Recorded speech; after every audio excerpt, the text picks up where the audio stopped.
It's me.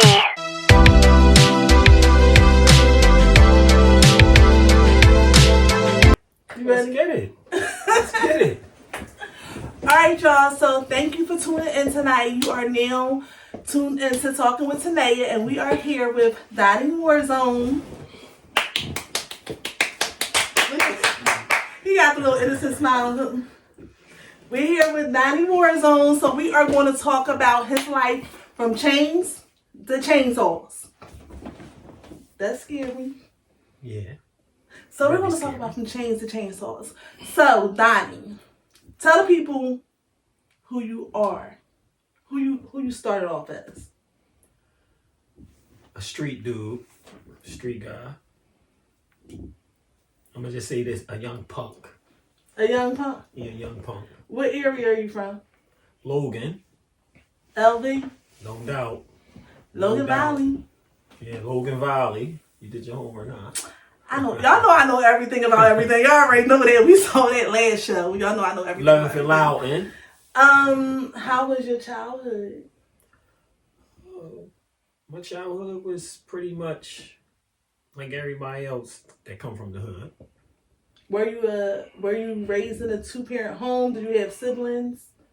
Nah, I got siblings, but it was my mom, that I lived with. But I had my father in my life for a period of time. But it was really like my mom who raised me. Mm-hmm. Yeah. And how was that? It was as a teenager, it became challenging because as a male, you start getting older, and then you start thinking that you're a man and you can do whatever you want to do. You don't want to listen to your mom, and that's one of the things that I started doing. Mm-hmm. Like I wanted to follow behind my big sister. Like she was allowed to go to house parties. I wasn't. What's the age difference between you and your sister? 5. Okay. So how old was she when she was going to the house party? She was like 18, something like that. You know what I mean? So you wouldn't be like 19. 12 who went to a house party? Nah, about probably like 14 and stuff like that. So I would sneak out. You know what I mean? I would sneak out, and it just became a thing where as though I just always wanted to be in the streets. When you're young, you think the streets is everything. Mm-hmm. Then you get older, you be like, damn, the streets wasn't nothing. Mm-hmm. You did all this crazy stuff in the streets, wasn't nothing. Right. And that's what it was. And it took, like, I thought I was grown, talking back. And then it got to a point, my mom had set me up one day. Mm-hmm. What she set you up doing? Like, I came in like 2 something in the morning. How old were you around this time? I had to be about 15, 16, and I said some old fly stuff. She's like, all right, the next day, my brother was up there. Mm-hmm.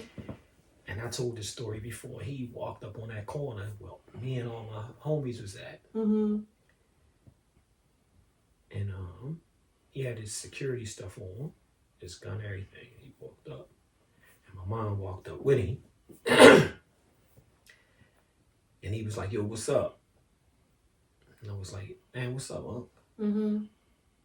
He said, nah, I ain't saying what's up. I'm talking about what's up with you talking back to her. And I'm like, oh, shit. And I'm like, damn. The only thing running through my head is, oh, this man getting ready to embarrass me. Mm-hmm. And I'm like, nothing. He's like, didn't she tell you to come in at a certain time? I'm like, yeah. He says, you did what you wanted to do, right? Mm-hmm. And then he just got in my face a little bit. He was like, let her tell you to come in again, and you don't come in again. He said, these little punks right here talking about my homies. I'm like, oh man, damn. Right. He said, I'm gonna come down here when I come back, this, that, and the third. And I'm like, all right, I got it. And that's what checked me. Mm-hmm. So when she said being at this time, I was in at this time, that's when I knew as I got older the importance of males being in their kids' lives as growing up to be men. Because at a certain age, you start getting into girls. So now you like, man, I'm supposed to come in this time. Man, I'm going over here. Mm-hmm. See, with a male there, you could do that with your mom. But with a male present, you gonna think about it. Right. So, and that's what that was. That was a reality check for me. Like, when I think I was gonna get over, she like, all right, you ain't gotta listen to me. But I know somebody that you won't listen to. Mm-hmm. Yeah. So it's like, damn, they like, yo, you come. Man, I can't stay out, man. My uncle gonna fuck me up. So wait a minute. So that was a good, valuable lesson you learned, but at some point you was like, all right, I learned that lesson, and you still. Yeah, that was later on, like, whereas though it was like I wound up moving with another uncle. Mm-hmm. So he was just more like, he was one of them teachers Okay. that he showed tough love. Mm-hmm. He gonna tell you what's the outcome of something, but he gonna let you go ahead and walk through the fire so you can learn on your own. So it's more like when I moved with him, it was just like, okay, he taught us the do's and the don'ts, but he let us be who we was gonna become. So it was one of them things. Then I got deeper into the streets, whereas though I started running around with certain individuals, and it became a habit. So what was your role in the streets? Robbing people. Who would you rob? Would you rob random people, or would you rob other people that was in the streets? Or? I would rob drug dealers. Mm-hmm. That was my profession. I would rob drug dealers. And what led you to do that? Like, how did you work up to doing it? I had two old heads. You know what I mean? It always come back to the old heads. That's why I'm asking that, because it always come back to the old heads. I had two old heads that I was up under. One of them is right now currently serving time in the feds. Mm-hmm. You know, and I ain't gonna criminate him. You feel what I'm saying? Exactly. But it was being up under them, following behind them, and seeing their lifestyle and see how they was moving and what they was doing. So I wanted to be part of it. Okay. You know what I mean? So that's what led me to going with them. And then one day they took me on something and it came out right. So I'm like, okay, I can get with this. That's what that was, as far as like in the streets. And it led later on, I got older and I didn't need nobody anymore. So it became like I would go do stuff by myself. Mm. You know what I mean? It just got to the point like you become numb. You ain't worrying about what's going to transpire. You ain't worrying about none of that. You ain't worrying about getting killed. You ain't worrying about none of that. You just prepared for consequences. You just gonna go. If it leads to death, then that's what it's gonna be. Okay. Yeah. What landed you to incarceration? Guns and drugs. Okay. And you know it's crazy because I look at karma, and everybody know karma is undefeated. Right. And I always tell people this. I never in my life got arrested for anything I done. Never. Mm. I always got locked up for other people's situations. And I just shut up. You know what I mean? Right. And when I tell people, they're like, yo, this ain't my case. It's my case, but it ain't my case. Right. Because I got away with everything I ever did in my life, but me being Muslim and being very grounded to my religion, I know karma coming back. Right. You know what I mean? That was one of them things with my indictment. My indictment belonged to somebody in my family, but they came for me about a situation. So when I didn't tell them the situation, they said, okay, well, we found these guns and drugs in this house. And I'm like, all right. So when they got me down the station, they like, yo, this can go away if you tell us about this over here. And how old were you was this your first time being incarcerated? Nah, that was my first time. It wasn't. It was just your longest bid? Yeah, my longest bid. Okay. So how old were you when it was your first time being incarcerated? I was 19. 19? Yeah. And how old were you for your longest bid? 26. And how long did you do? 22 and a half years. Okay. When you went in, did you have children when you went in? Yeah, I had one on the way. On the way? Yeah. Okay. Because I'm going to ask you a question that people ask off screen all the time. Go ahead, shoot. So the question that people ask is like how you just said, like, you know, I had to take their rap for somebody else. But then you had a kid on the way. So what was that like? Like, it's kind of like, do you choose the person or do you choose your kid? Or do you feel like, well, my kid gonna be here when I get out? Like, how does that, like, what goes on in your mental when you have to make the decision to, like, not, like, this is not my case. It's not my thing. Like, I'm gonna just not say nothing and do this bid. But at the same time, I have a child on the way. I look at it like this. It's crazy because I don't have the best relationship with my child. You know what I mean? And one thing everybody in my family know, that's my baby. My daughter is my baby. Mm-hmm. Like it don't matter if our relationship ain't the greatest. Right. But that's the only thing that I see that would make me go into a blackout mode is over her. Right. You know what I mean? I might think about somebody else and be like, oh, do I want to go do this? But her, I'm going to crash all the way out. Mm-hmm. You know what I mean? But back to your question, it was more like, okay, I got this child on the way.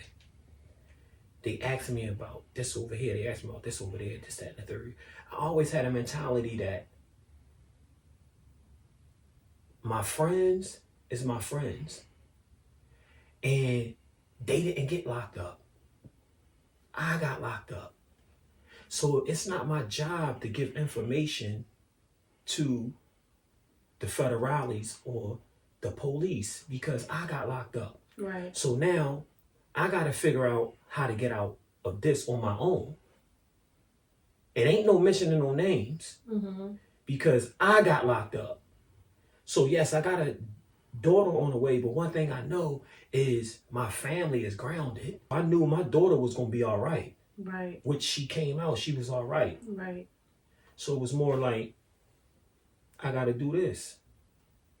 You know what I mean? When I walked out of them doors, I walked out to a lot. Okay. And you said you were 22 when you went in? No, 26. 26. Oh, so you were an adult when you went in? Yeah. Doing your bid. So how, we always talk about the first day. What was that like? I'm gonna go back, right? You know, in the feds, you get sentenced by months. Okay. Right? My whole family in the courtroom. And when a judge sentenced me in federal court, they sentence you by months. So when he sentenced me, you know, my mom caught on quick. She calculated the whole months. Yeah, so I'm sitting there, he like, yeah, you got anything else? I'm like, nah, I ain't guilty. Well, your peers, I said, man, I don't care about none of that.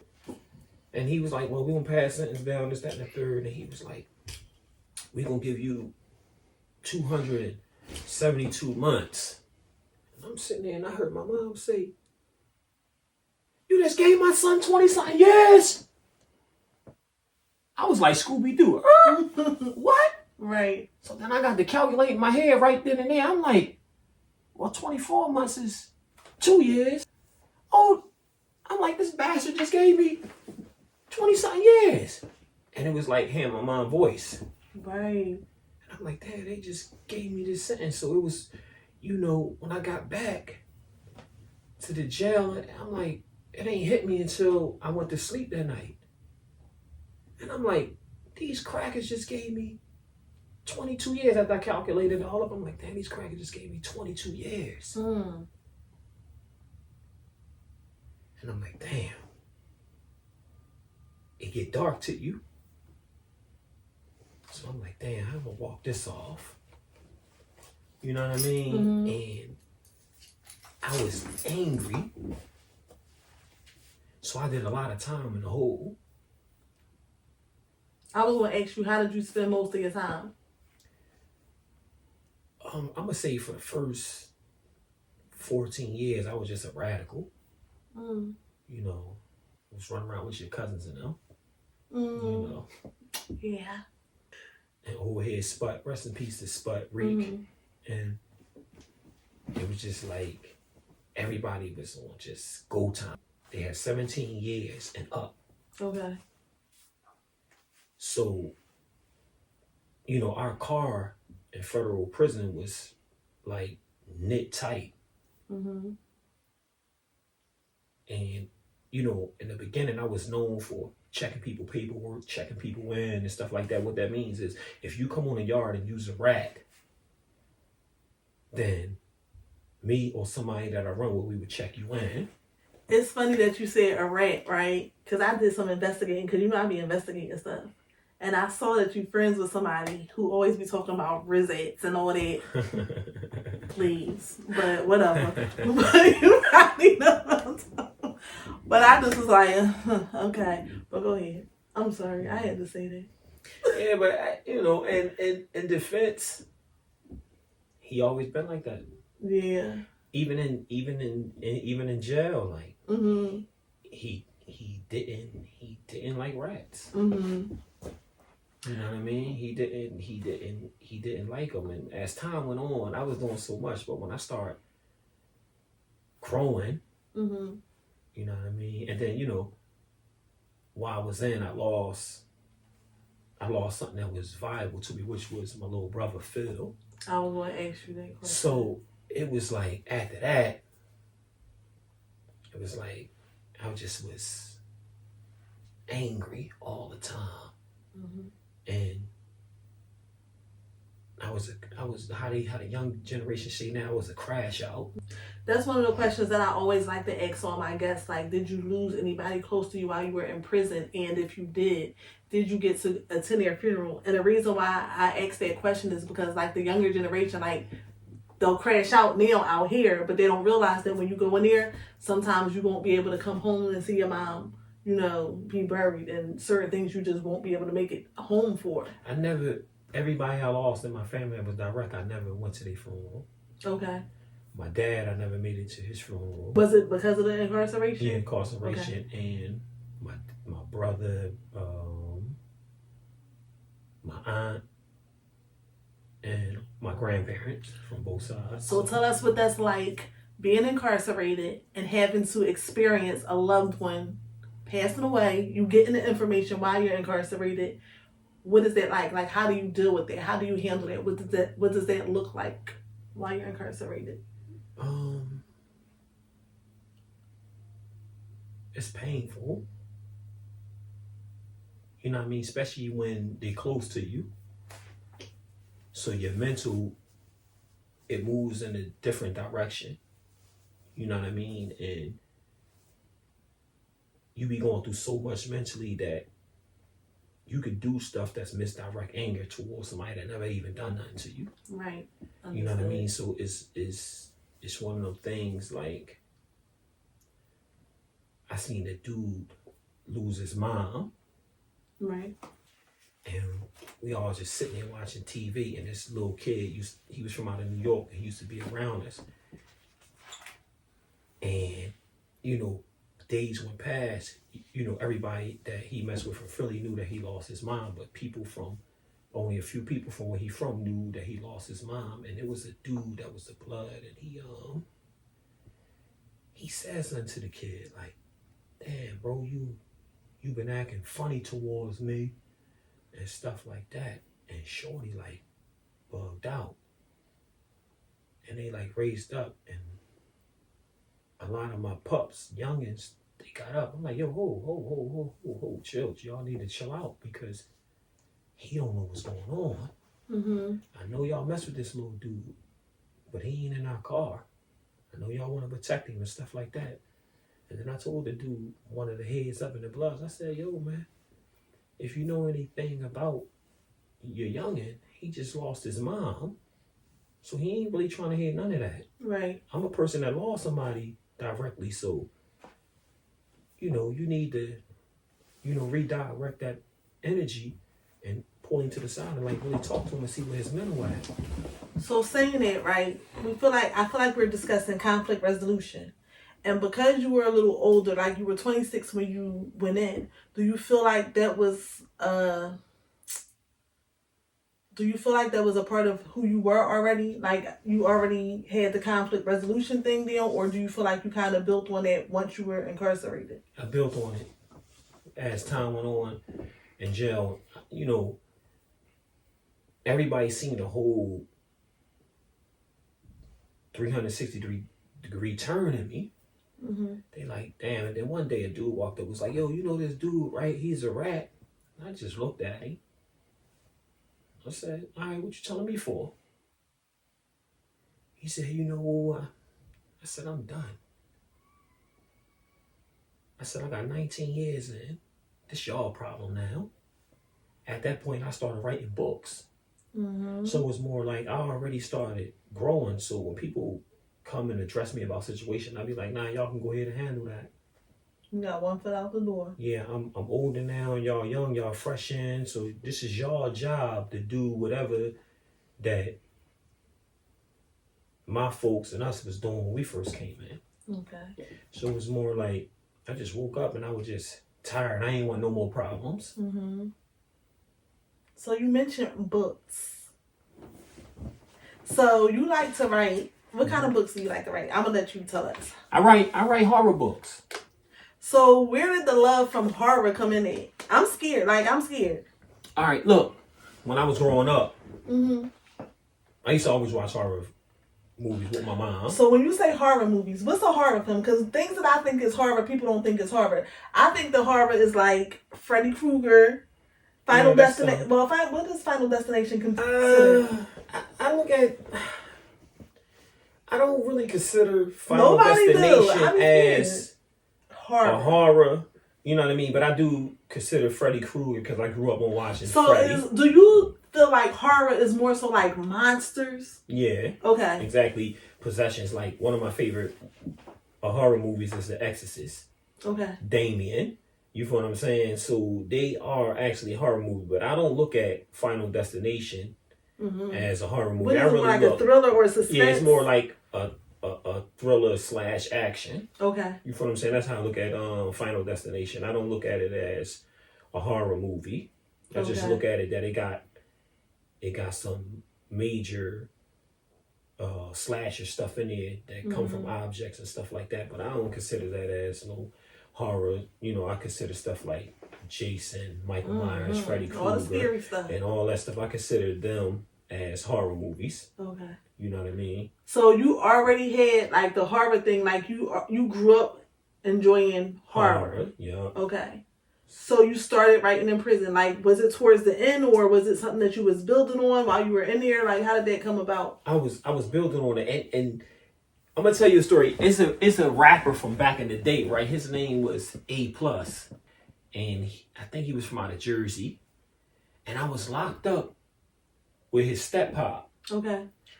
And his step-pop used to write a lot of books. Mm-hmm. You know, hood novels, all kinds of stuff. Mm-hmm. And I used to always sit in the library and I would talk to this guy.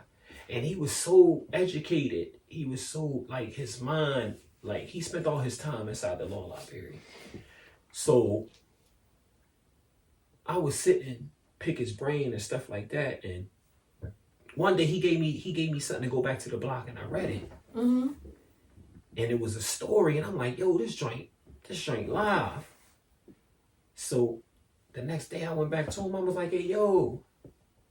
I was like, yo, this joint good. I was like, you gonna let me read the rest? And he was like, you know, when I publish it, I'm gonna let you read the rest. And this, that, and the third. And I started kicking it with him every day. And he said, yo, you could write. I said, yeah. He said, just write about the things you've seen in the streets and you know this, that, and third. So my first book was a hood novel. Did you get it published? Nah, I actually sold it. Really? Yeah, I actually sold it while in prison. Okay. And I let him read the first few chapters and he really was like, yo, this it for you, Donny. He said, that's it. He said, you got to tap into this. And I started. So after a while, I'm like, everybody was selling books to these companies, you know, and they getting over on us because we incarcerated. So a lot of them books out there that's wrote, it came from people that's incarcerated. Like all the hood books that was out there being sold by these big names and stuff like that, who got these names that's, you know, hood people. A lot of them books came from incarcerated people. Right. And a friend of mine put me down with one, and I wound up selling the book I wrote. Did you ever check back in and see how the book was doing? Nah, I never did. And I did that about 05. Okay. And I sold it for a little bit enough, and I sold the book for $1,500. After that, I used to sit down and talk to, I forgot his name too, man. You know, shout out to A+ Stepdad, wherever you at. And I told him, I said, man, I'm a start writing horror. And he was like, yo, go for it. So when you write horror books, doesn't your mind just go somewhere else? Yeah. Like the creativity, like the gore, the everything, like... Yeah, everything. Like it was like, I know I used to, hey, you know, shout out to my silly bus head. I know I used to get on your nerves, bro. I used to have the light on till 2, 3 in the morning. Oh my goodness. Right, my bright light under my bed. And I used to just be sitting on my bucket on my bed, and I just used to just write. Because I never wanted to stop when it started going, because you never know when you want to get a writer's block. It seemed like creativity come in the midst of like the midnight hours. I don't know, like creativity. Yeah. Sometimes when you just laying there, it just, your mind is just going a mile a minute. Yeah, and it was like, I know he used to be like, man, this dude up again. Right. Like, damn, you know, because some people can't sleep with lights, even though it's a bright light, right? And it's under the bed, but it was still like, I know it was like irritating. Yeah. And some days I was just like, you know what, let me cut this hair. And I write down my memories so I don't forget it, so I can pick back up. You know what I mean? And it's funny that you say that, because I always tell people, like, even when I had my women empowerment event, I gave out books. And I was supposed to tell them what the books were for, but I always say write it down. Because when you write things down, you can always come back to it. You can erase it, you can add to it, you can do whatever. Yeah, but if you just gotta, you just gotta get it down so it can be visual. You can always come back to it. Yeah, so I just used to just write, and then I finished one of my first horror books, right? And I gave it to 2 people to read. One of them was a professor, and he read it.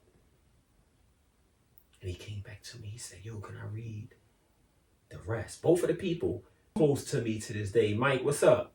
Sammy. And he came back, he was like, yo, let me get the rest. Right. And then the dude sat me down, the professor said, Donny, you really right. Like one of them people like Stephen King and all that. And I was like, thanks, man. I was like, yo, you for real? He was like, nah, I'm not joking with you, man. And, you know, he was one of the mentors for me, you know, Mr. Mo out of Baltimore. And he said, this is really good. And I was like, when my homie came back, because, you know, people in jail are going to be your best critics. Because people in jail don't give a fuck. They're like, yo, man, that's some fucking trash. Right.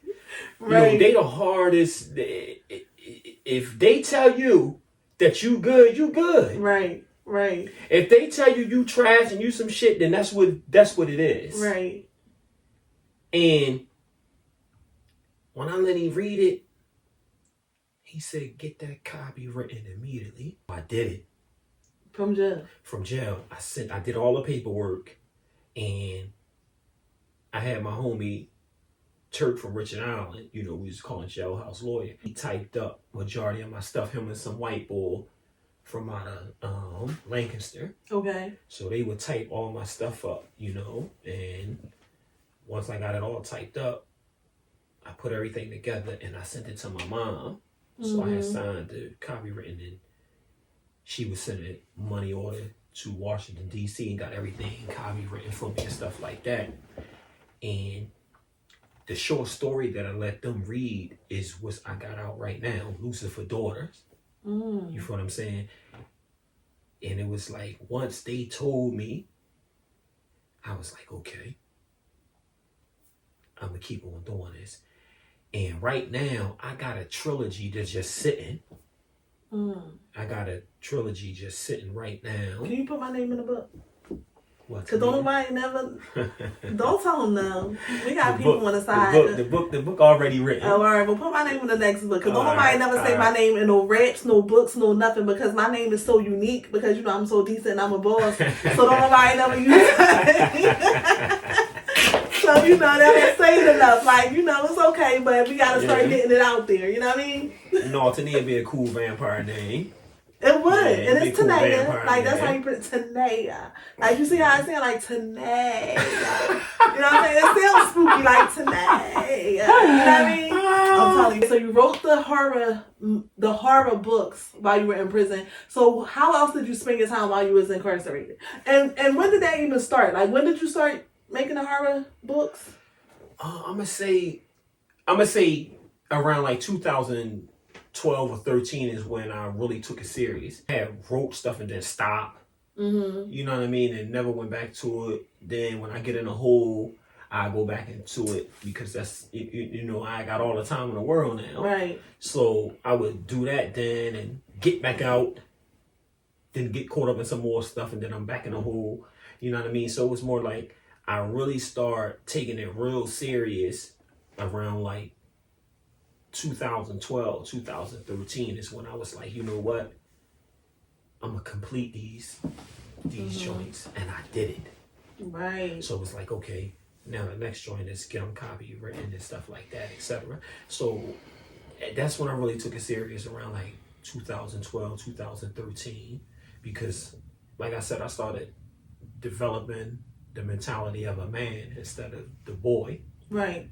You know what I mean? I stopped running around. I stopped doing a lot of things. You know what I mean? So it was more like, and I started like buckling down. Whereas though, I know the hardest thing for people incarcerated and people outside is peer pressure. Peer pressure is the most hardest thing in jail, right? For grown men.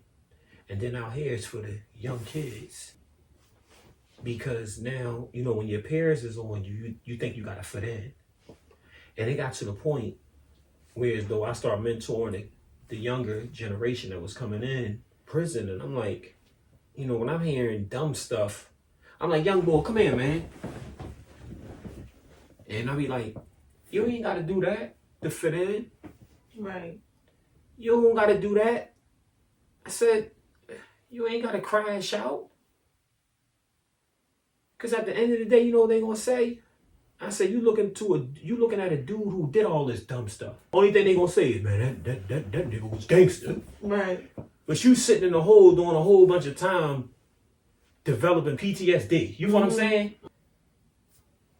And I started telling them, nah, don't do that. I said, you consider yourself a man? They were like, yeah. I said, all right, a man to go tell that dude, go fuck yourself. He go do it. Right. He want to go stab somebody up. You tell him to go do that shit by himself. Because believe me, it ain't going to bring nothing good out of it at all. So don't let nobody pressure you into doing nothing.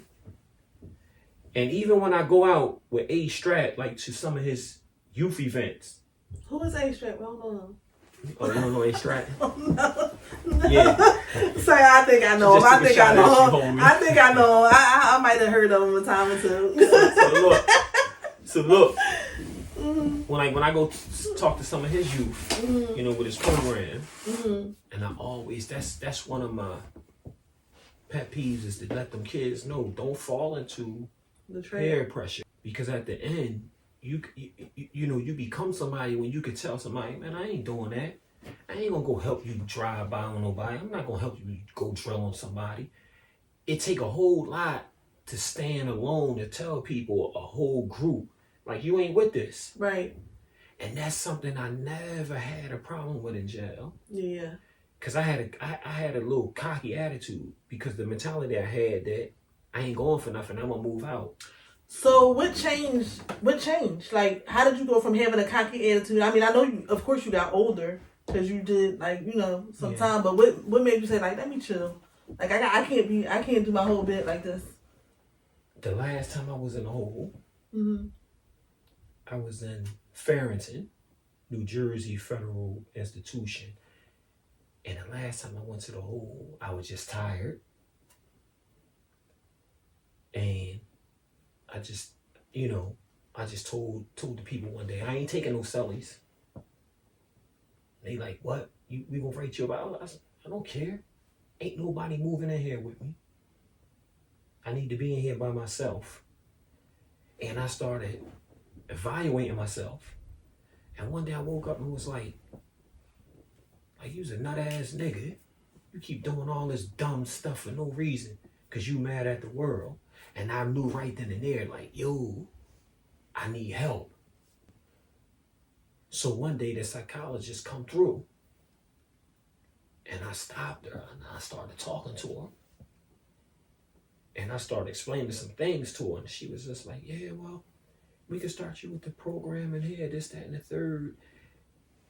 And I realized when I started taking these courses from in the hole, I started thinking different. Right. And then when they released me, I started having one-on-ones with 2 different type of psychologists. You know what I'm saying? And I started pinpointing what's wrong with me. See, and that's what's wrong with a lot of people. A lot of people don't recognize that they need help. Mm-hmm. They don't think nothing wrong with them. See, I knew something was wrong with me. Because there's no way in the world, the way I was running around in the street and then I get incarcerated, and I'm still doing goofy stuff.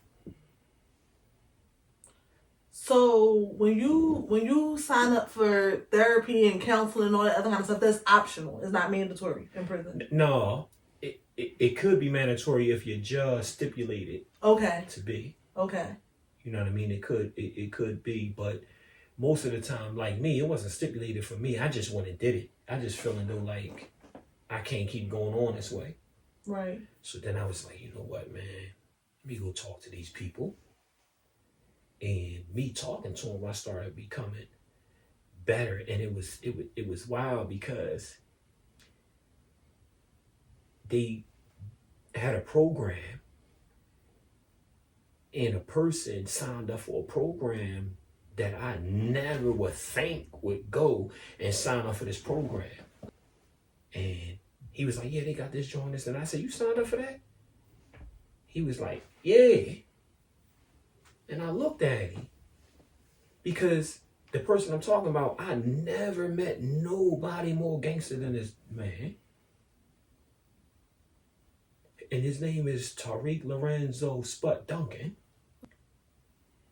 And he came and was like, yeah, we're going to sign up for this program. The psychologist giving it out. And it was anger management, right?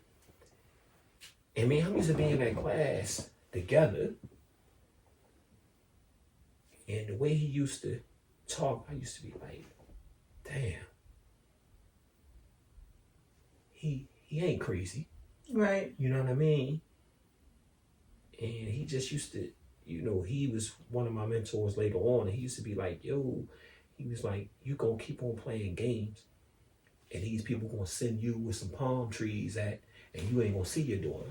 I wasn't calculating it. And then it happened. Mm. They sent me all the way out on the West Coast. And they life different. When they come to jail, they life different. Mm. Like over here, they faking over here.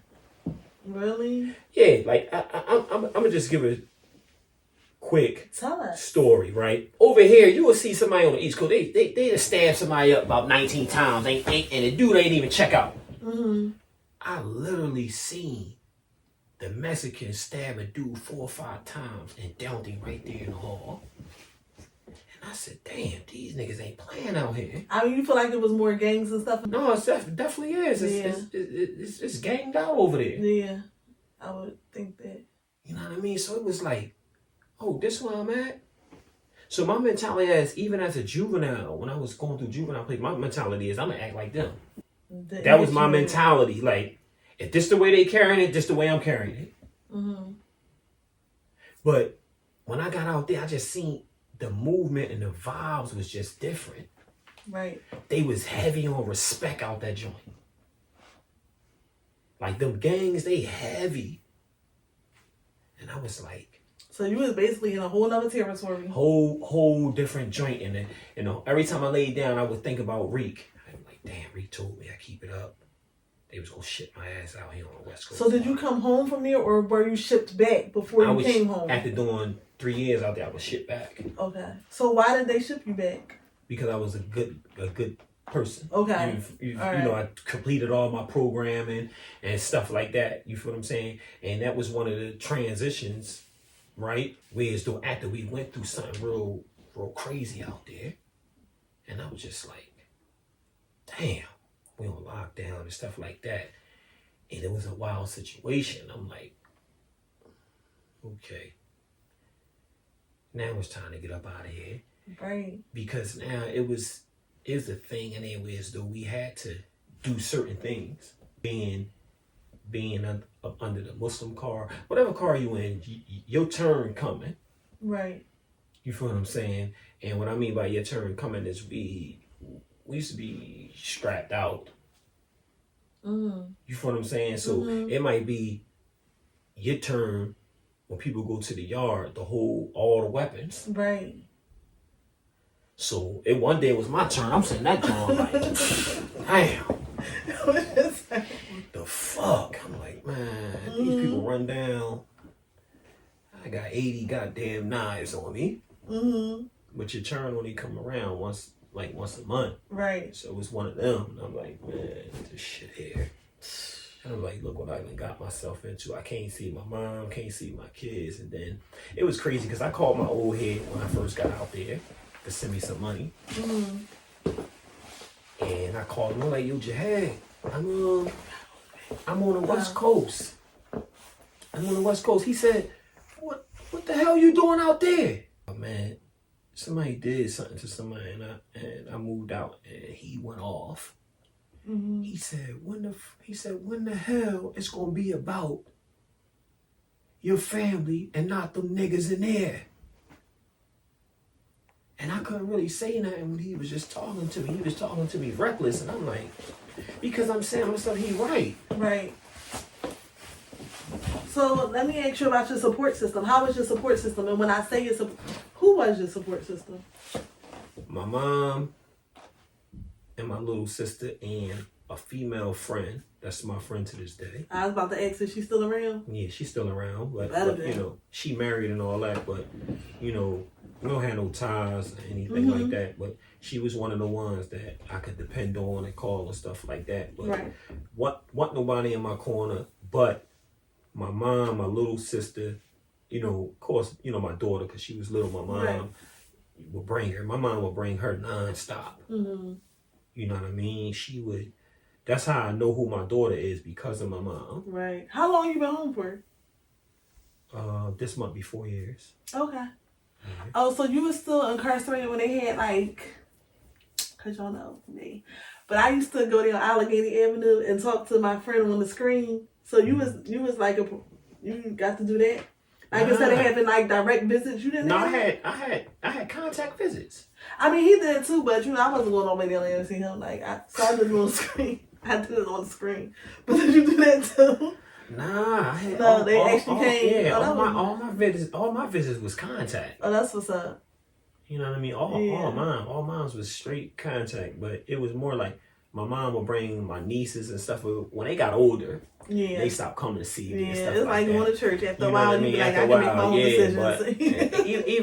Even to my daughter, after she hit her teens, she wasn't even. It was just at the end. It was just my mom and my sister. Mm-hmm. It was just them. You feel what I'm saying? I would have to threaten my daughter and all that to come see me and stuff like that and stuff like that. Then it got to the point I'm just leave them people alone. Yeah.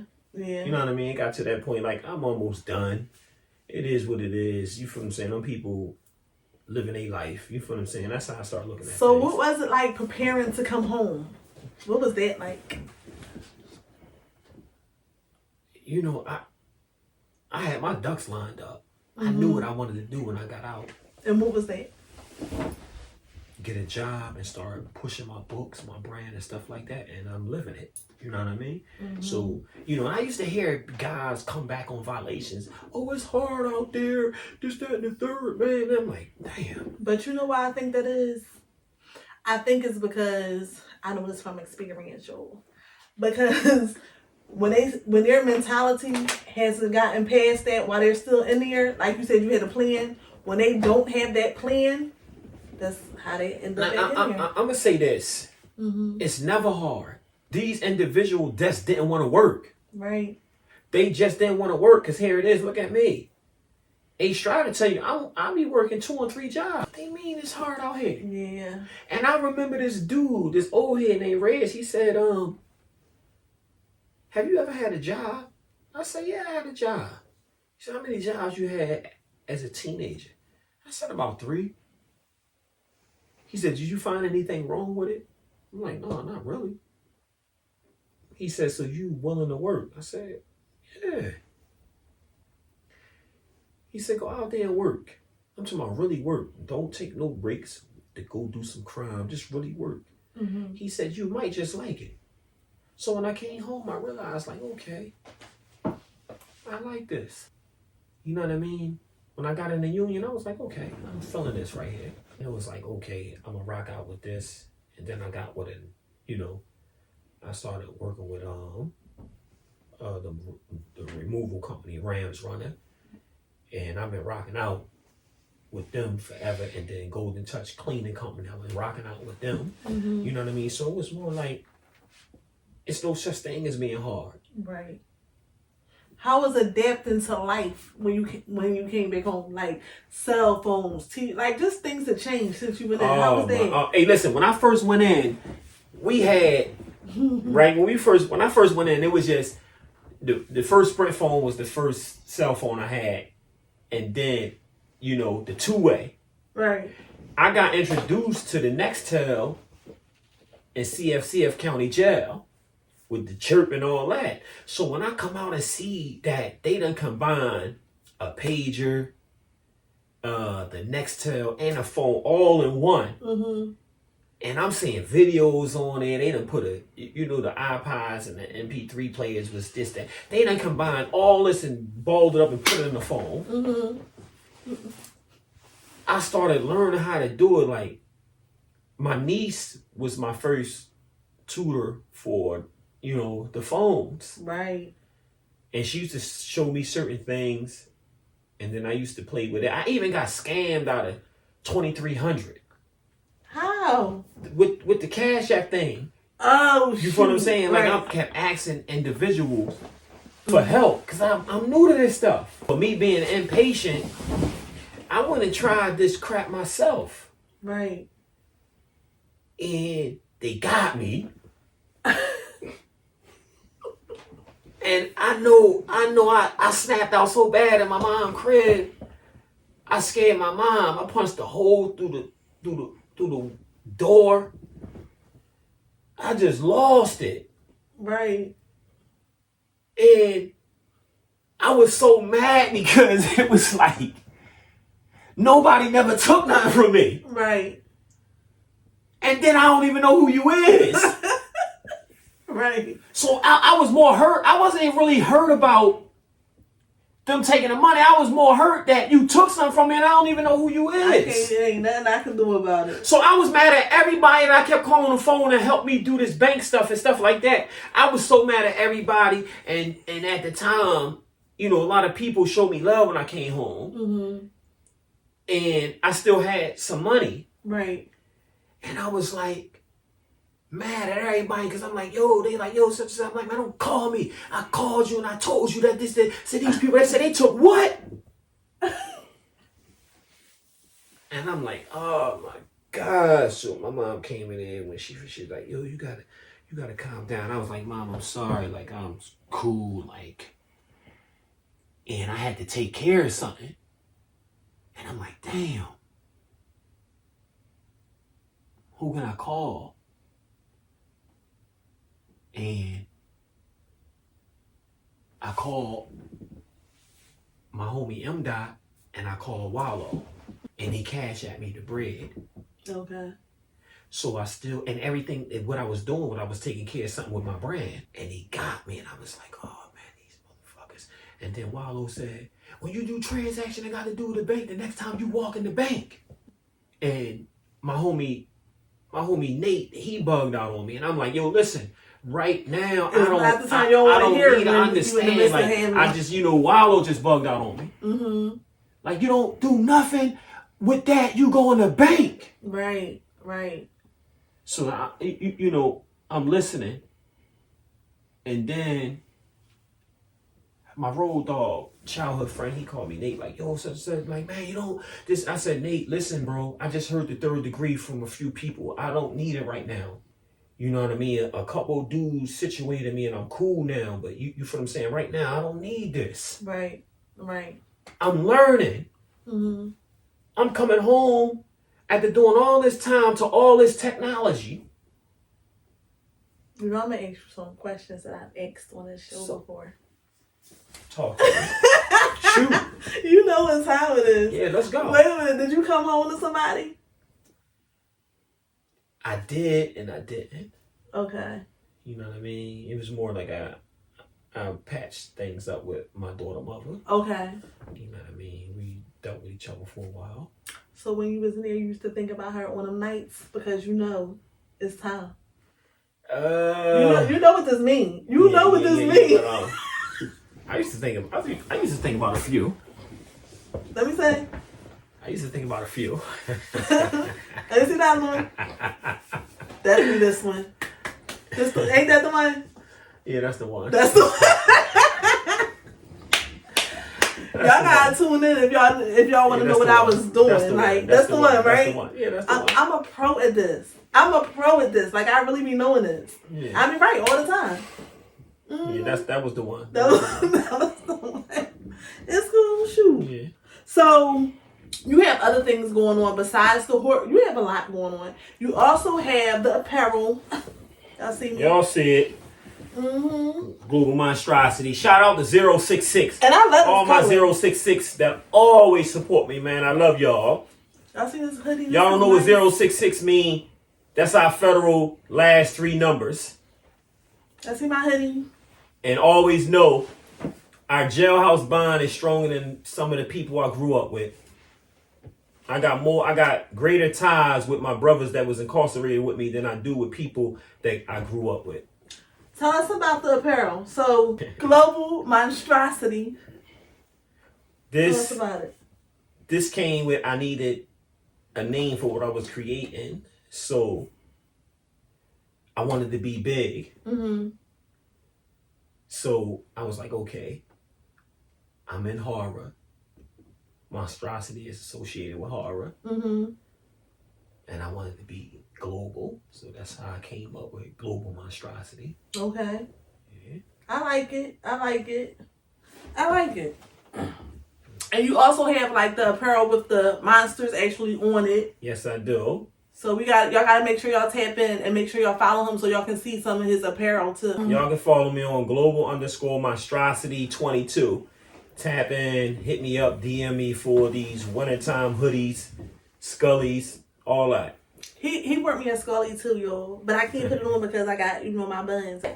Also, he is coming out with a podcast, a horror podcast. Yes. I'm going to kick that off Tuesday, y'all. Tuesday? This Tuesday. It's been a long time coming, and I'm going to talk about the latest horror movies, the past horror movies. We're going to get into a whole lot.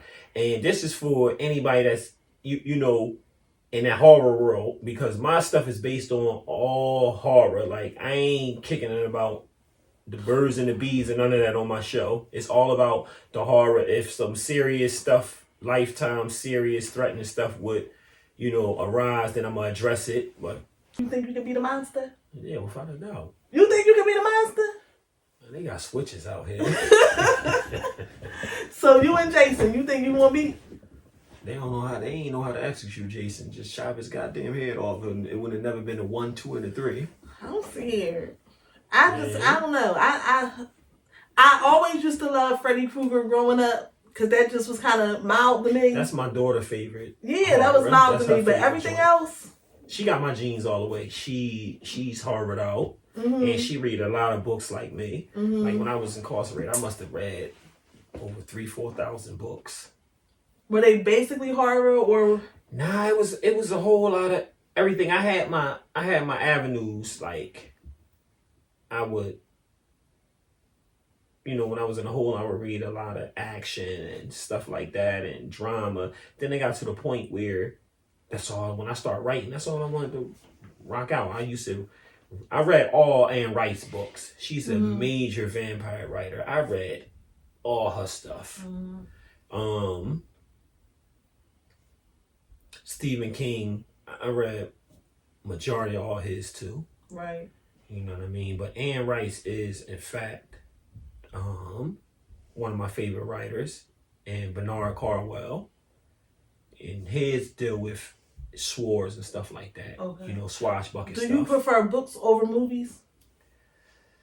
Or movies over books? Because it's different with horror, because I feel like horror is so visual. I'm going to say this. Like, when you read the book, it gives more detail than what the movie going to bring. See, with a movie, they cut it up. They don't put actually everything from the book into the movie. So when you read the book, you actually get a whole lot out of the book. So I'm going to say that if it's a movie out and they got a book, I would rather read the book first and then watch the movie. Because one of the books I read, right, that was so close, a movie that I watched that was so close to the book was The Good Son with Colin McCawkins. I like that movie. And yeah, me too. And it was like the first book I read that was actually so close to the movie where they had majority of everything in it. You know what I mean? It was like, yo, this was good. This was good. Everything I do like suspense movies, and I like what's the other category? We mentioned it earlier. Suspense, and I feel like it starts with a T. Okay, something else. But I do like those movies. I like those. Yeah, I'm just a movie dude. So I sit there and watch. Like, say I might tap into a horror movie, right? And I'm watching it. It could be cold trash, but I gotta see what happened. Right. I was gonna ask you, do you think that when you was reading the other books, like it kind of helped your creativity, like when you watch? Without a doubt. Yeah. Without a doubt. Yeah. Like I just voiced. Annie Rice is my favorite writer. Like, she is my favorite writer. You know what I mean? And then I'm gonna give it to Bernard Cornwell and then Stephen King. But Bernard is not a horror writer though. Okay. He all action. Okay. Like with swords, his whole thing with swashbuckling stuff. Like I done read over 50 books of his. You know what I mean? And he got a show that's on Netflix called The Last Kingdom. Okay. And that it go up to like 13 books, and that was my thing in there, them books. And then I came home and actually finally watched. That's one of the ones where as though you gonna get more out the book than you got out the show. You know what I mean? That's one of them. His TV show, you can't even compare the TV show to his books. You would have to read his books to really get it all and take it all in. But the show was definitely worth watching. Okay. Yeah. But yeah, they pretty much some of my favorite writers. You know what I mean? That inspired me. You know what I mean? Especially Stephen King. Besides reading other people's books, what else inspires you to be like such a creator? You about to hate on my man. Who am I to hate on? My most, like, I get a lot of inspiration from A-Strat. Like, A-Strat keep me going. I'm not waiting on, because you are right. And his energy, like, you never see a downside of him. You know what I'm saying? He's always this energetic person, and I always shout him out every chance I get. You know what I mean? Because that's true. everything I learned from printing and everything from his classes and stuff like that, like he like a person that I look up to. And he's not a gatekeeper.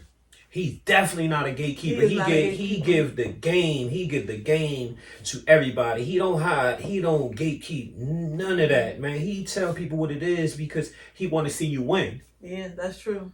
You know what I mean? Like for real, I supposed to been on. It just. When you get on, because you are going to get on, don't forget about us small people. No, I don't do that. Okay, because I want to make sure. Because I truly believe in the same people you see going up the ladders, the same people you're going to see coming down.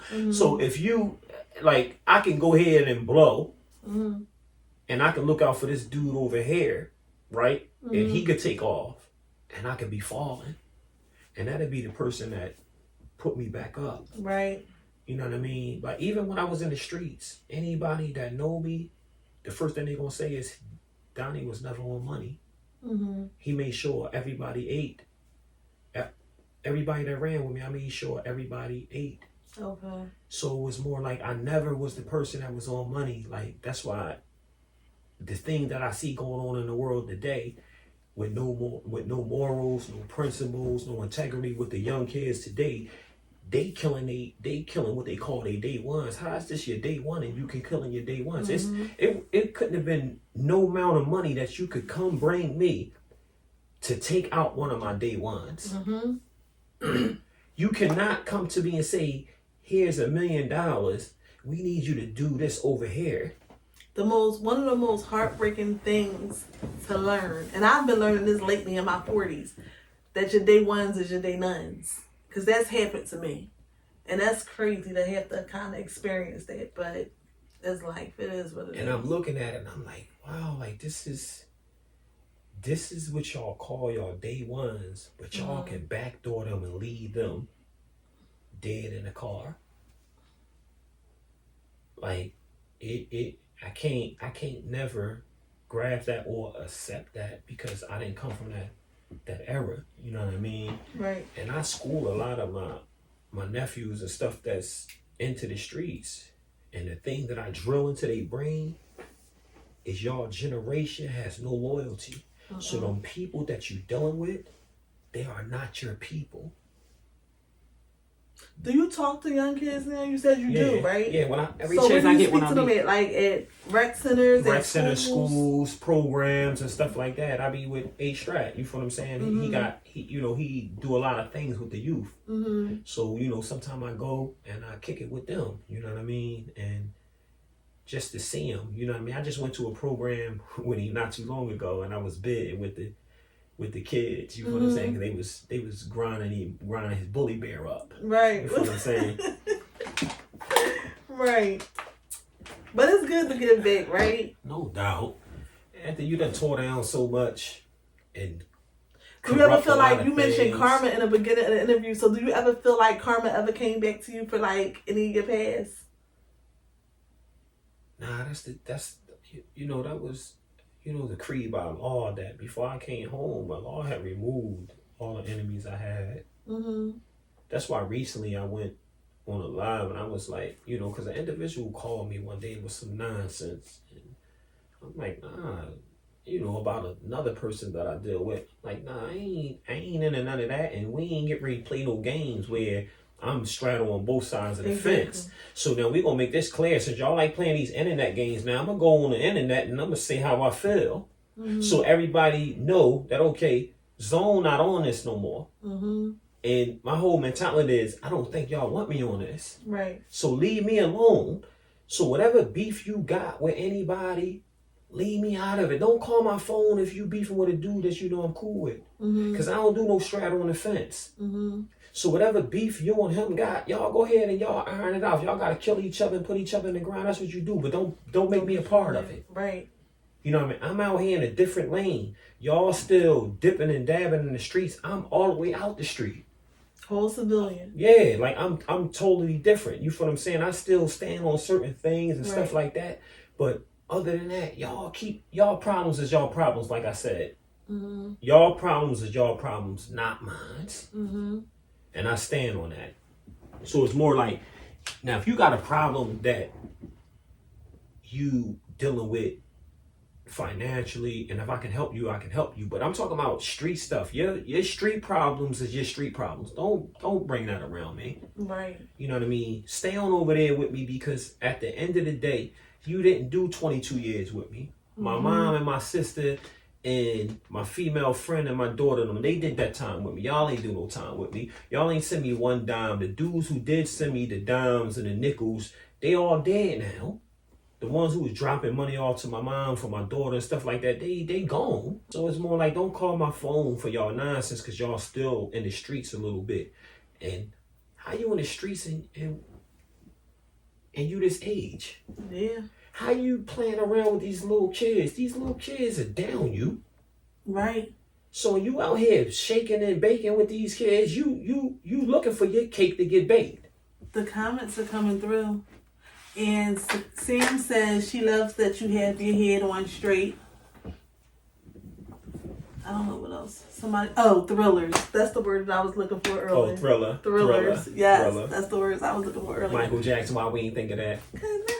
Oh, do you? Well, no, I'm not going to ask you that. Yeah, that's one of my favorite songs, Michael Jackson. For real, sing it. This is Thriller. I ain't mad at you. Wait a minute. So, looking back at everything in your life, like, are you proud of the man that you are today? Like, are you like, I'm standing on who I am? Like, I'm happy to be here. Without a doubt. Without a doubt. And I always encourage other people that been through what I've been through. Shout out to General KD. He had, good person out here doing some good things after doing like 19, 20 years in prison too. Shout out to him. That's my workout beef partner. We beef about working out. You know what I'm saying? And shout out to him, because he is really like pushing on this whole thing about, us as Black individual bettering ourselves, and he's really on that real hard. And I always send him things every now and then and tell him that I'm proud of him and stuff like that. So I'm really proud of myself and the people that I surround myself with. You know what I'm saying? Like I said, A Strat is one of the big inspirations in my life. That when I first where did y'all meet each other at? The federal penitentiary. Okay. Yeah, federal penitentiary. And it's crazy because everybody thought his case was my case and my case was his case and stuff like that. It used to be funny. They used to be like, yo, they see him and be like, yeah, they use a picture to convict you and all that. He'd be like, nah, that's my bro. And they see me and be like, yeah, you such and such. I'm like, nah, that's not, no, that's me. How you gonna tell me that his case my case? Right. Oh, so that's decent. I didn't know y'all met there. Yeah. It makes sense because you like LB, so that's kind of by way of, that's close to Uptown, and we don't really be doing the pig. No, I always did like, the pig. I gotta mess with like you. You did? His projects, we was connected. I different. I'm originally, they call it the Low Lives now, but I'm originally from the Wolf Pack, which Low Lives became a branch off from the Wolf Pack. Okay. You used to always hear Philly Trenches, Hockey Raw talk about Wolf Pack, Low Lives, etc. You feel what I'm saying? Like, I'm one of the originals from the Wolf Pack. Okay. And that was a robbery tornado. Okay. You feel what I'm saying? Like, we used to just do some crazy stuff, and we used to link up with some of the people from A Strat projects and some people from Fifth Street projects. You know what I mean? And we was all cool, even in the geographical situations from the 80s and the 90s. We created a bond that came from street stuff. We would link up in prison and stuff like that, see each other, and it became a thing where, we was never geographical towards each other. Like, it's a dude from A Strat projects that's well known named Seymour. Like, we was so tight with them, and I always told A Strat about this story. You got stories for days. Go ahead and tell us. It was rest in peace to Mario from Erie Avenue. And, me and Mario was together, and my cousin Fatty, rest in peace. And we was coming down South Street, and they was like, yo, let's go on Saigon Projects. Going to Saigon Projects back in the 80s and 90s was forbidden if you wasn't from there. Okay. And we met these 3 girls from the projects, and we talking to them, and this, that, and the third. And Mario got one of their numbers, and we walking with them, and we follow them. That they stopped and said, "Yo, don't come in these projects." So we like, man, we going in these projects. So they looking like, oh my God, y'all don't know what's getting ready to happen to y'all if y'all come in these projects, right? So this is no exaggeration. We walking in projects and we with them, right? Now while we walking, these dudes started getting up off of benches and all that and started falling. Then I heard one dude say, "Who your nut ass boyfriend? Who your nut ass boyfriend y'all bringing up ahead? This, that, and the third." So now I'm saying in my mind, hey, we go with the dumb stuff. So then we made it to Seymour window. This one I knew, damn, Seymour really was the man out that joint. And his brother came to the window. Mario was like, "Yo, where's Seymour at?" Them niggas stopped, was like, oh, y'all here for Seymour? I turned around, I ain't say nothing. Mario was like, "Yeah, we here." And then a dude that knew Mario, knew, he was like, "Mario, what's up?" He was like, "Seymour just went out the projects on the bike." He's like, "Yo, tell him we came through." And the girls was like, "Oh, y'all lucky y'all knew Seymour." Y'all lucky y'all knew Seymour, cause they was gonna whoop y'all ass. Saying in my mind, you think we would have came up in these projects not knowing nobody? Yeah, A-Strap probably was one of the ones in the crowd. Yeah, he probably was. Yeah, he probably was one of the ones. Cause he was a vicious. Cause he's not a gentleman like you. Cause you know you a gentleman. G stand for gentleman around here. I'm so he probably was in that group. You feel what I'm saying? But yeah, that was like a thing, and I realized like, damn, Seymour the mayor down this joint.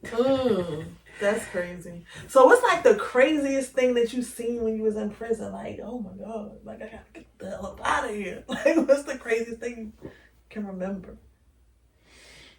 Without incriminating anything, man, it was a dude that walked up to the Philly table, I don't know, West Coast, and he was like, "Yo, man," he was like, "Yo, what y'all watching?" I said, "Man, we about to watch The Walking Dead." He was like, "Yo, I'll be right back." He never came back. They killed him within 30 seconds. I'm like, damn. I said, damn, they rocked the shit out of him. Do you still be eating jail food? Nah. Now that you don't eat cheese no more? No. I made some for my nephew because they always wanted to taste them and all that. So I made some. Everybody make their cheese different. I don't make them. You don't eat jail food? No. My nephew will call me out of nowhere and be like, "Yo." You think you know how to cook, Joe? We going to have a cook-off. We get ready to have a cook-off. We definitely turkey butts in my we get ready to have a cook-off. I put turkey butts. I'm gonna show what my salmon like. You feel what I'm saying? And my baked chicken like. They seen that grill upstairs. He ain't ready for it for real. But we gonna have a cook-off. We gonna need 3 people. I got 6 sisters and a mom who taught me how to cook, young age. My whole family. And I used to cook in jail and sell, and her cousin to tell her that. My cousin right here. Don't our whole family cook? Don't our whole family cook? Yes, sir. Yes. He ain't know. I used to throw down. I used to cook for him too. Yeah. I'm telling you, it's about to go down. I'm telling you, we're going to need 3 taste testers. 3. Nah, real rap. We really about to have a cook-off. And I'm a cooker. No, he not. He going to get cooked. I'm a cooker. He going to get cooked and grilled. Because y'all know big boss status. Y'all already know how I'm coming. We gonna see. With 2 S's, not 1. Yeah, we get ready really put this thing together. What we gonna cook? We gonna set a date and then we gonna put it out there. What we gonna cook? We gotta cook the same thing. So yeah, we gonna cook some macaroni and cheese. We gonna cook some baked chicken. Some salmon.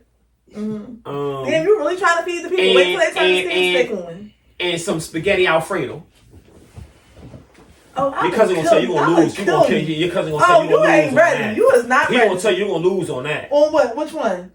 That spaghetti and that Alfredo, you gonna lose on that. Ooh, I'm gonna make some right now. Don't even play with me. I'm telling you. Yeah. Go ahead. I'm telling you. You're not messing with it. Man, listen. That alone, like I'm. Listen. I can't wait. You know who gonna find your old man fishing? That was funny. All 3 of them laughing. Like it wasn't even funny. All 3 of them cracking up right now.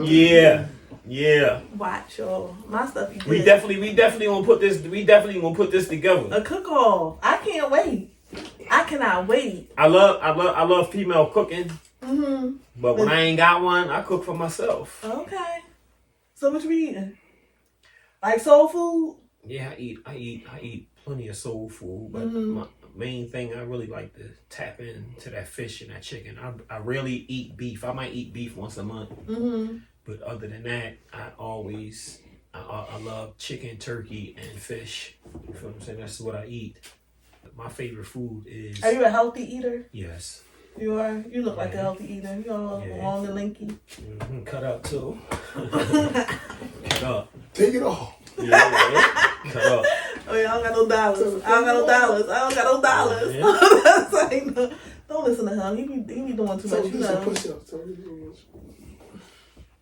Yeah, A-Strap used to come get me. Wait, are you single? Are you King single? used to come get me. You scared to say that online? No. Oh, I was like, y'all know I sell somebody in a minute. Y'all know I'm not. Y'all know $100.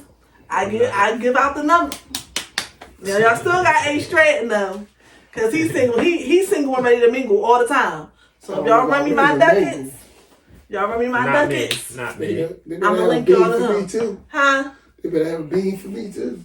No, like you gotta. Once I get mine, then you can get yours. Okay, as long as there's 2 beans in there. I don't got nothing to do with that. Once it go past me, I'm done. You know, that's my favorite food. Pasta. Pasta. Yeah, like spaghetti, ziti. You know, elbow noodles. Like I love that stuff. Oh yeah, that's why you say macaroni and cheese and yeah. No, but I don't think it's a better recipe than my mom macaroni and cheese. And I got my mama made that macaroni and I cheese. I got that. Moms can get shut down too. We all be cooking. I know she better not. I know she better not go order nothing from and act like she pulling it out the oven. No. You know what I'm saying? She better not go do we that. gonna be mixing it up in the listen. Yeah, all right. I ain't worried about it. So you ain't. You want me to tell you how I know you ain't really a cooker? How? Cause I used to make these chef meals with a microwave. Now I'm out here with an oven. So now I gotta be locked up. I gotta be locked up before I go cooking. First of all, I used to make one of the illest shrimp fried rice. Let me ask you this real quick. How do you make your Alfredo sauce? None of your business. Yeah, out the can. None of your business. Out the can. He don't know nothing about that heavy cream with that cheese, but he don't know about that. He go out the can. Exactly. One of my second oldest sister, she ain't a chef. So what they got to do with you? A chef. You know what I'm saying? What they got to do with you? I can learn any sauce recipe that I want right from her. That's what I'm saying. You heard what he said? He got to learn. So then he got to. No, I ain't got to learn. I know.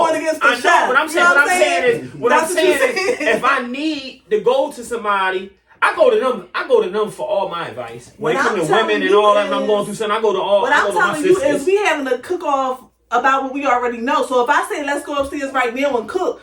You can't call your sister. No, I'm not gonna call her. I'm gonna get busy. So you see how I was being all nice, so I was like, listen, I'm gonna have to back your cuz down like I got an 8 in my hand. You know what I'm saying? Like I got an old school 8 in my hand. Somebody said, "Cause she real rowdy." Yeah, because you got me like that. I was all like, all nice and uptight. You know she got all the girls behind. I'll shut y'all down. I was giving him shut y'all right down, man. I'm like, uptail like that. It's okay. And then he's talking heavy, so I'm like, yo, I need all the men to stand on business with me. All that bull crap. I had to lean up. Go to bed mad at wifey one time, but rock with us. Tell them I'm uptail by way in North Philly. They don't even be knowing, but I just be chilling. I'm gonna have to back her down. Like I got an old school 8 in my hand. They already know. He know for real. Yeah, no, I don't know nothing. I'm gonna put that monstrosity in my whip game. Who you got your money on? Oh, I'm with the gang. Yeah. Okay. Who you got your money on? Gang. Gang.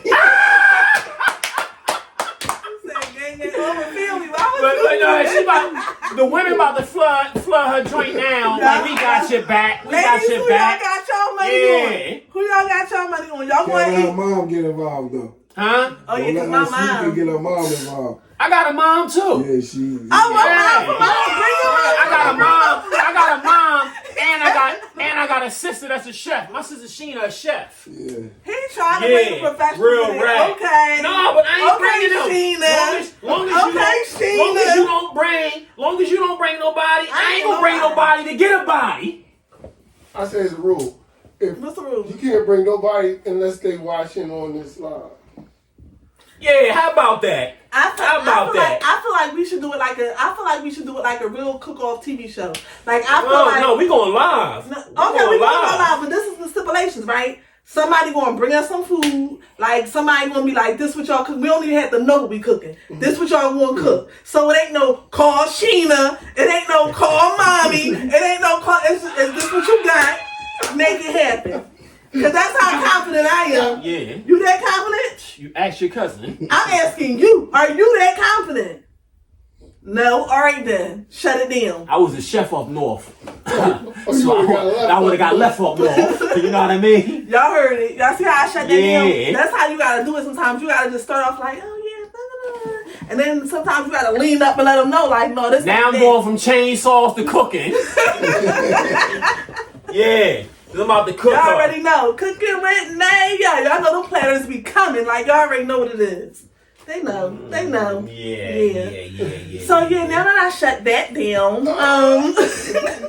You know how the moms just say clean them up? I'm gonna clean her up like the company I work for, Golden Touch. I'm gonna clean her up. Sam said both of y'all send me a plate and I will let you know how good it is after I wait. Yeah.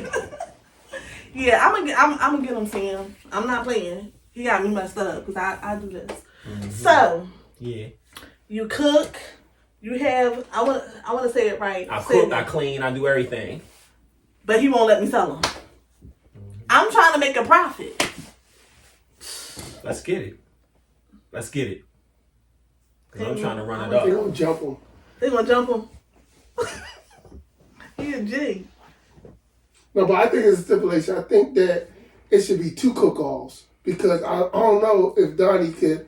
He don't sound confident in the cooking area. Y'all were confident. But if you do, like y'all do a cooking straight out the recipe, or like a book or something. But then if you let him get his lane, where how we used to eat. Okay, so then what they trying to you got that button. You can press to make the gunshot. Because I want to shoot him right now. But I'm gonna tell you this. Right now. I'm so confident that I'll cook his way. I'll cook in the microwave like they used to do. No, I ain't cooking in the microwave. I'm cooking on a stove and an oven. No, what I'm saying is, you said you used to make jailhouse moves. I'm so confident. I'm telling you. I'll make the meal the way you used to making it. This is what I'm telling you. You could put me anywhere. You could give me a milk carton. I'll put the fire to it and put it under a flame, and I'm gonna make something happen. You don't got them skills. All you gonna do is burn the milk. You ain't doing that. You ain't doing that. Nah, your cousin will tell you we used to cook on the bed.